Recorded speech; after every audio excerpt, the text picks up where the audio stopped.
Korean Nalbila বনবিটের পূর্ব পাশেই বারলিয়া নগর।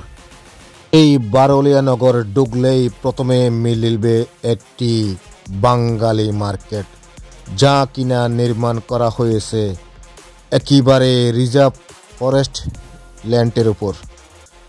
আরেকটু ভিতরে মৌলবীর গুনা নামক এলাকায় ঢুকলে উঁচু পাহাড় কেটে সবুজ বনায়নের কাঠ কেটে একেবারে নির্মাণ করা হচ্ছে ফাউন্ডেশন দিয়ে বহুতলা ভবন।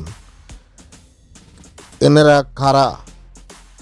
এই দিন দুপুরে এত উঁচু পাহাড় কেটে নির্মাণ করা হচ্ছে বিল্ডিং। এই বিষয়ে নলবিলা বন বিভাগ কি এখনো জানেন না, নাকি জেনেই চুপ করে বসে আছেন? এখানে ঢুকলেই চিত্রটা অন্যরকম।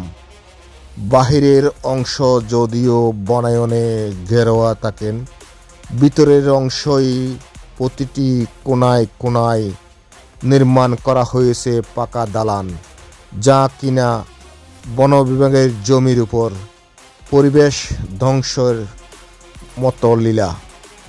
কেনই বা এই বিল্ডিংগুলো এখানে নির্মাণ করা হচ্ছে? এখানে কি বন প্রহরীরা আসেন না, নাকি এসেই টাকার বিনিময় এই বিল্ডিংগুলো করার অনুমতি দিচ্ছেন? তাহলে চলুন আপনারাও দেখুন সেই চিত্রটি। এই বিল্ডিংটি নির্মাণ করা হচ্ছে ফাউন্ডেশন দিয়ে 4 তলা। কীভাবে সম্ভব হলো সেই বিল্ডিং নির্মাণের ক্ষেত্রে? এবার চোখ বন বিভাগের নলবিলা বন কর্মকর্তার কাছে। দেখা যাক নাকি প্রতিবারের ন্যায় এইবারও মামলার কৌশল দেখিয়ে বিল্ডিংটি নির্মাণ করার সুযোগ করে দিবেন।